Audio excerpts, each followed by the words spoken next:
Les hommages aux victimes du 7 octobre et les hommages aux victimes à Gaza n'ont rien à voir. Et en fait, depuis 8 mois, on utilise la doctrine de la lutte antiterroriste pour masquer la réalité. C'est qu'il y a 40 fois plus de morts, voire 80 fois plus en fonction des estimations, je suis désolée, à Gaza, et une famine généralisée organisée depuis 8 mois, ce qui nous fait penser que c'est en train de tourner au génocide.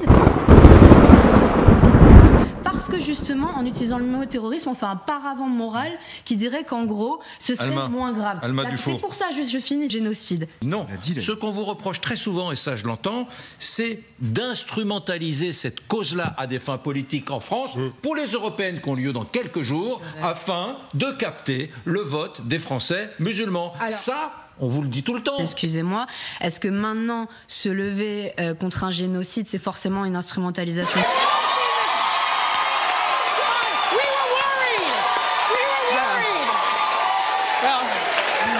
Et franchement, faire vraiment insulte à l'humanité des gens, comme s'il fallait forcément être musulman, venir d'un quartier populaire pour être sensible à ce qui se passe. Vous l'avez dit, beaucoup de gens, ils sont sensibles. Alors ça veut dire quoi? Moi, je reçois des messages sur mes posts, justement, où je parlais de ça. On me disait, mais moi, c'est la honte. Moi, je suis ni musulmane, j'habite pas dans un quartier, et pourtant, je suis solidaire avec vous parce que vous êtes les seuls à demander des vrais actes. C'est peut-être ça la différence. Bien sûr, tout le monde a un cœur. Enfin, j'espère. Enfin, des fois, on sait pas trop concernant Benyamin Netanyahou. Mais honnêtement, il y a les paroles et il y a les actes. Pourquoi, quand il y a eu l'invasion de l'Ukraine, quand il y a l'invasion de l'Ukraine, et à raison, on demande des sanctions économiques drastiques sur la Russie, pourquoi on n'est pas capable de le faire contre Israël? Parce qu'Israël a été attaqué. Mais Israël a été attaqué, mais vous oubliez 75 ans, mais vous oubliez 75 ans de droit international et de colonisation. Pourquoi vous prenez l'histoire au dernier chapitre? Est-ce que Israël n'occupe pas illégalement des territoires palestiniens en Cisjordanie? Si, bien sûr. Est-ce qu'Israël n'avait pas enfermé la population gazaouite, 2 millions de personnes, dans un blocus, une prison à ciel ouvert où ils n'avaient très peu accès à l'eau, à l'électricité, à la nourriture, n'avaient pas d'économie? Certes, mais Israël est parti de Gaza en 2007.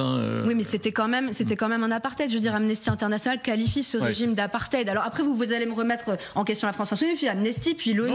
Non, mais on débat. Non, mais c'est le tour que prennent les discussions politiques en France. Non, mais après, quand on entend que la Cour pénale, là, c'est le Rassemblement national qui a dit ça, la Cour pénale internationale n'est pas légitime parce qu'elle met sur le même plan le Hamas et une démocratie. Mais on est où? Le propre d'une démocratie, c'est de respecter le droit et que le droit s'applique à tous. Et si un régime démocratique veut que la démocratie s'étende dans le monde entier, il faut qu'elle donne l'exemple et qu'elle respecte le droit international.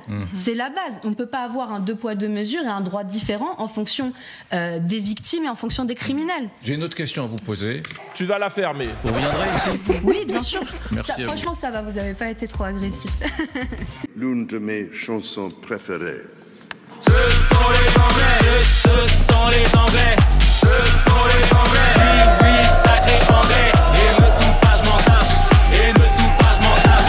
Et me tout pas, je m'en tape. Non, on ne touche pas les enfants.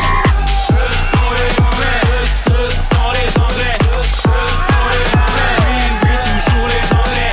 Kevin ou pas, je m'en tape. Kevin ou pas, je m'en tape. Kevin ou pas, je m'en tape. On ne touche pas les enfants. Ce sont les Français. Ce sont les Français. Ce sont les Anglais de Nicolas Malone, disponibles sur YouTube et Spotify, iTunes, Deezer, l'hymne de la France des émeutes.